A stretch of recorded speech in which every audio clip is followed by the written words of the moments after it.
आज हम आपको बताने जा रहे हैं नोएडा सेक्टर 75 गोल्ड सिटी में रहने वाली महिला ट्विंकल की एक कहानी। बता दें कि ट्विंकल का कहना है कि ट्विंकल ने शादी.com पर अपनी प्रोफाइल अपलोड की थी और आखिर में दोनों ने शादी कर ली। शादी के काफी टाइम बाद ही दोनों अच्छे साथ रह रहे थे। आपसी कुछ कहासुनी के दौरान ही ट्विंकल और ट्विंकल के हस्बैंड अलग हो चुके हैं। बता दें कि जिसमें ट्विंकल का कहना है कि वह अपने परिवार के साथ रहती है और शादी के बाद ट्विंकल को उनका सच का पता चला। उन्होंने शादी से पहले ही उन्होंने सारा सच छुपाया था और ट्विंकल ने कहा है कि शादी से पहले उन्होंने झूठा घर, झूठा बिजनेस, काफी सारे झूठ बोले थे, जो कि आपसी कहासुनी के बाद ही उनको सब सच का पता चला है। बता दें कि ट्विंकल का कहना है कि वह अपने परिवार के साथ रहते हैं और उनके साथ नहीं रहना चाहती, जिसकी उन्होंने महिला थाने में शिकायत भी दर्ज कराई है और अभी तक उनकी 6 काउंसलिंग हो चुकी है, लेकिन अभी तक किसी भी प्रकार की सुनवाई नहीं हो रही है। उनका कहना है कि अगर यह बातचीत करने जाती है तो ससुराल में उनकी बदसलूकी की जाती है और उल्टा सीधा बोला जाता है। आइए सुनते हैं आपको ट्विंकल ने अपनी सारी परेशानी देखते हुए हमारे साथ शेयर की है।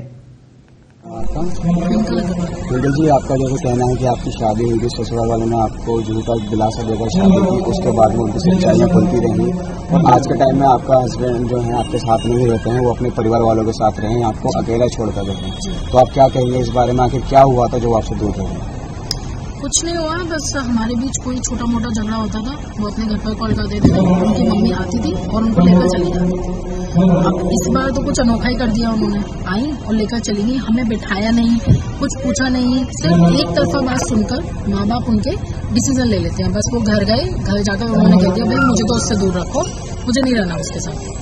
बस फिर वो आई ही नहीं वापस। मैं कई बार क्यों आई थी कुछ नहीं बताया था, बस ऐसे ही वो आ जाती थी कभी भी। अच्छा, कभी भी मिलने आते ऐसे मिलने आ गए थे, बस इसी तरह से वो आई थी और बस उनको लेकर उनको एक ये तो महसूस हो गया कि इन दोनों की लड़ाई हुई, क्योंकि उसके पहली रात इन्होंने बहुत मेरे साथ बदतमीजी की, पूरी रात गाली गलौज करी, पूरी रात बहुत गंदा गंदा बोला। मतलब ये वर्ड्स हैं, एक पढ़ा लिखा लड़का, MBA लड़का जेनपेक में जो जॉब करता है, फाइनेंस एनालिस्ट है, वो ये बोलता है कि तुम जैसी औरतों को तो जूतियों के नीचे रखना चाहिए, मेरा मन करता है तेरा बाल पकड़ के घर के बाहर फेंक।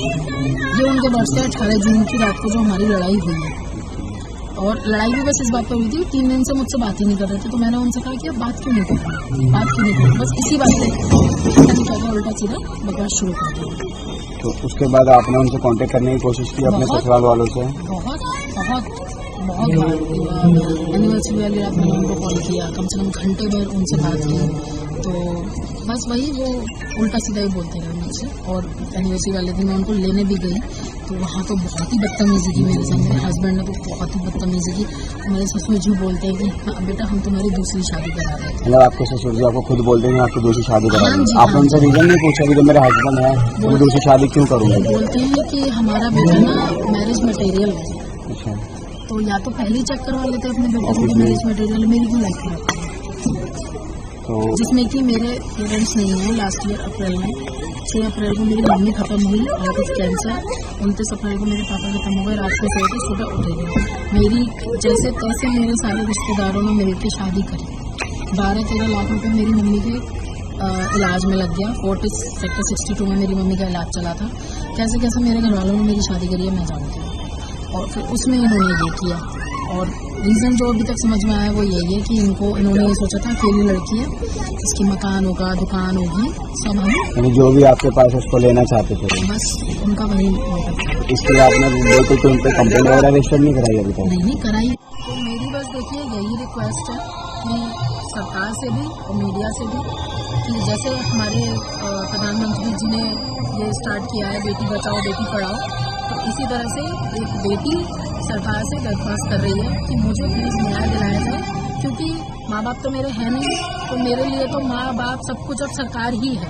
अब आप ही देखिए कि क्या हो सकता है मेरे केस में, और मैं बस आपसे मेरी यही रिक्वेस्ट है। ये मैं रिटर्न में लेटर देकर आई थी 22 अक्टूबर को महिला थाने में कि मैं इनसे किसी भी तरह का कोई सेटलमेंट नहीं चाहती हूँ। तो ये सारी जो कंप्लेंट आपने महिला थाने में, नॉर्मल थाने में, सारी कंप्लेंट कॉपी मौजूद है आपके पास? तो अभी क्या चाहते हैं आप? देखिए मैं उनसे किसी तरह का कोई कंप्रोमाइज़ नहीं चाहती हूँ। कंप्रोमाइज़ ऐसे कि वो मुझे मेरे मुंह पर वो पैसा फेंक रहे हैं और बस अपना फ्री होना चाहते हैं। जैसे कि आप अभी बता रहे थे कि आपके ससुराल वालों का कहना है जितना पैसा आपका शादी में लगा है हम उतना देने के लिए तैयार हैं। हाँ, तो आखिर ऐसा क्यों होते हैं? बस क्योंकि उनको फ्री होना है ना, क्योंकि उनको तलवार लटकी हुई दिख रही है ना अपने सर पे, इस वजह से फ्री होना है।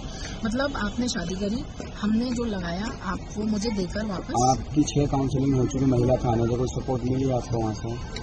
सपोर्ट वो देखिए क्या ही करेंगे, वो बस उनसे कहते हैं कि भाई सब देखिए कोशिश उन्होंने की कि भाई देखिए 13 अक्टूबर को करवा चौथ का दिन था, उस दिन आईओ ने ये तक कहा कि देखो वो बेचारी आज के दिन आई है, क्या पता उसने कुछ खाया पिया भी होगा या नहीं।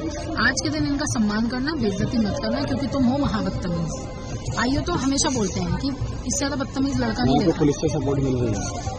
पुलिस से देखिए ऑन द फेस तो मिल रही है, बाकी क्या बोलूँ अब, पुलिस वैसे तो क्या करेगी, बस ये काउंसलिंग के टाइम पे जो उनका फर्ज है वो करती है। अभी क्या चाहते हैं? बाकी ऐसा उनसे आज तक ये नहीं पूछा गया जो मैं चाहती थी, जो मैंने एक इमेजिन करके ये कंप्लेंट डाली थी कि उनसे एक स्ट्रिक्टली ये पूछा जाता, उनसे उनके परिवार से, किसी के बच्चे को अपने घर में लाके क्या ऐसा व्यवहार किया जाता है, और सिर्फ अपने बेटे की ही बात सुनी जाती है, एक तरफा बातें आप सारे फैसले ले लेते हो।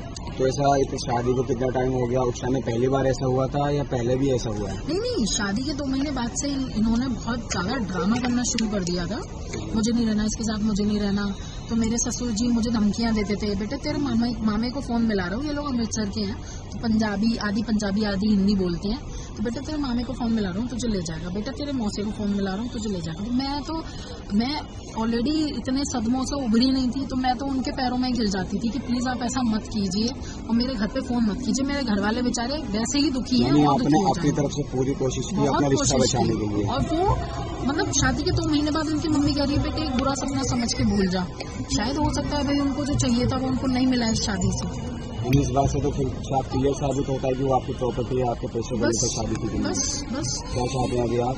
मैं चाहती हूँ कि इन्होंने मुझे जितनी भी मानसिक और शारीरिक प्रताड़ना दी है, मेरे हस्बैंड ने मुझ पर कई बार हाथ उठाया, चप्पलों से मारा है मुझे उन्होंने लिटरली, और मेरी सास ने भी मुझे मारा और मेरे घर वालों से भी पिटवाया। मैं झूठ नहीं बोलूंगी आपको, उल्टा सीधा उनको झूठ बोलकर कुछ भी बोलकर क्या करेगा कोई, ज्यादा से ज्यादा ये इस तरह से वो बातें कहते हैं कि कुछ नहीं तो गुस्से में मेरी बहन मुझे थप्पड़ मार दी, क्या करती वो बेचारी।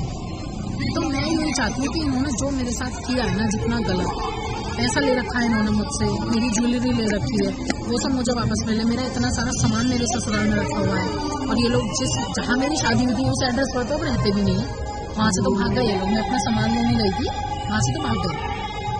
जो एड्रेस आपको देता वहाँ पर नहीं रहते? वहाँ पर नहीं रहते। अगर आप सही हो तो आप क्यों नहीं रहते हो, क्यों गए आप सही? आप बेसिकली सिर्फ यही चाहती है ना कि जो आपका साथ में टॉर्चर किया, परेशान किया है, तो उनको भी तेजी सजा मिले, और जो भी आपने उन्होंने लिया है वो उससे आपको वापस मिले। जी, और मेरी जो लाइफ खराब की है उसका ये कंपेंसेशन दे। मैं नहीं कह रही कि मुझे पैसा चाहिए, लेकिन मुझे कंपेंसेशन चाहिए। वो किस तरह से मुझे न्याय होगा मेरे साथ वो मैं नहीं कह सकती, वो मैं हमारे भारत के न्यायालय पे ही छोड़